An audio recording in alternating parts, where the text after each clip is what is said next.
জঙ্গলে এক টুনি পাখি বসবাস করত। আর টুনি পাখির বাসার মধ্যে ছোট্ট ছোট্ট দুটো ছানাও ছিল। একদিন টুনির ছানারা টুনি পাখিকে বলতে থাকে, মা মা আমাদের দুজনের খুব খিদে পেয়েছে, আমাদের কিছু খেতে দাও মা। আরে ছোট্ট ছানারা, তোমাদের খিদে পেয়েছে, কিন্তু বাসায় তো খেতে দেওয়ার মতো তেমন কিছুই নেই, তোমরা একটু বসো, আমি তোমাদের জন্য খাবার নিয়ে আসছি। এই কথা বলে টুনি পাখি জঙ্গলে চলে যায় খাবার খোঁজার জন্যে। আর খাবার খুঁজতে খুঁজতে অনেক গভীর জঙ্গলে চলে যায়। অন্যদিকে টুনির ছানারা সেই বাসার মধ্যে একাই ছিল। ঠিক তখনই সেইখানে একটা দুষ্টু কাক চলে আসে আর এসে বলে, আরে টুনির বাচ্চারা দেখছি আজ বাসার মধ্যে একাই আছে, আজ অনেক দিন পরে এই সুযোগটা পেলাম, এখন আমি এদের মধ্যে থেকে একটা বাচ্চাকে তুলে নিয়ে যাই, তারপরে একে ধরে মজা করে খাবো। এই কথা বলে ওই কাকটা সেইখান থেকে একটা বাচ্চা তুলে নিয়ে চলে যায়। কাক টুনি পাখির ছানাটাকে তার বাসার মধ্যে রেখে দেয়। এরপরে কাক একা একাই বলতে থাকে, এই ছোট্ট টুনির ছানা, তুই আমার বাসার মধ্যেই থাক, তোকে আমি এখন খাবো না, আমি একটু জঙ্গল থেকে ঘুরে আসি, দেখি আর কোনো শিকার পাই কি না।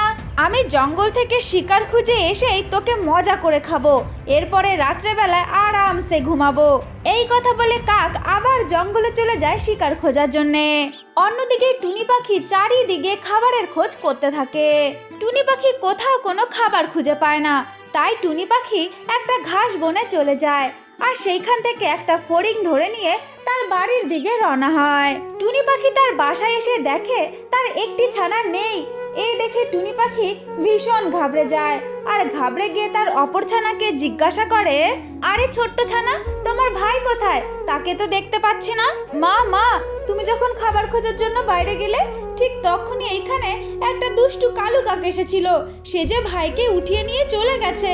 এই কথা শুনে টুনি পাখি ভীষণ দুঃখী হয়ে যায় আর তার বাচ্চার খোঁজ করার জন্য জঙ্গলের মধ্যে বেরিয়ে পড়ে। টুনি পাখি জঙ্গলের চারিদিকে তার বাচ্চার খোঁজ করতে লাগলো, কিন্তু টুনি পাখি কোথাও পেল না। একটু পরে টুনি পাখি বড্ড ক্লান্ত হয়ে পড়ে, তাই সে একটা গাছের ডালের ওপরে গিয়ে বসে পড়ে। গাছের ডালে বসে বসে টুনি পাখি বড্ড কান্নাকাটি করতে থাকে। কান্নাকাটি করতে করতে টুনি পাখি বলে ওঠে, আরে ওই দুষ্টু কাকটা আমার ছানাটাকে কোথায় নিয়ে গেল, আর ওর সাথে কি বা করলো, এখন আমি ওকে কোথায় খুঁজি, কোথায় পাই আমি ওকে।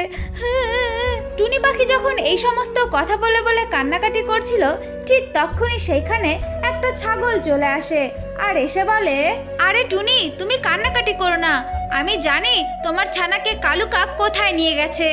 আমাদের জঙ্গলের যে দক্ষিণ দিক, ওইখানে একটা বড় গাছ আছে, সেই গাছের মধ্যেই কালু কাকের একটা বাসা আছে, ওই বাসার মধ্যেই যে তোমার বাচ্চাটা আছে সে এখনো জীবিত আছে, তুমি শিগগিরই যাও, গিয়ে তোমার বাচ্চাটাকে উদ্ধার করো।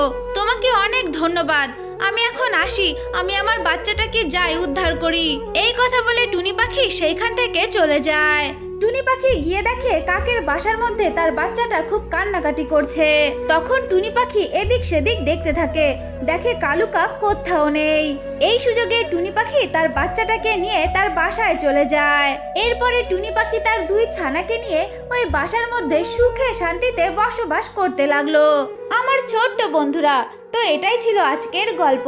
যদি তোমাদের ভালো লেগে থাকে তাহলে অবশ্যই লাইক করবে আর চ্যানেলটাকে সাবস্ক্রাইব করে দেবে।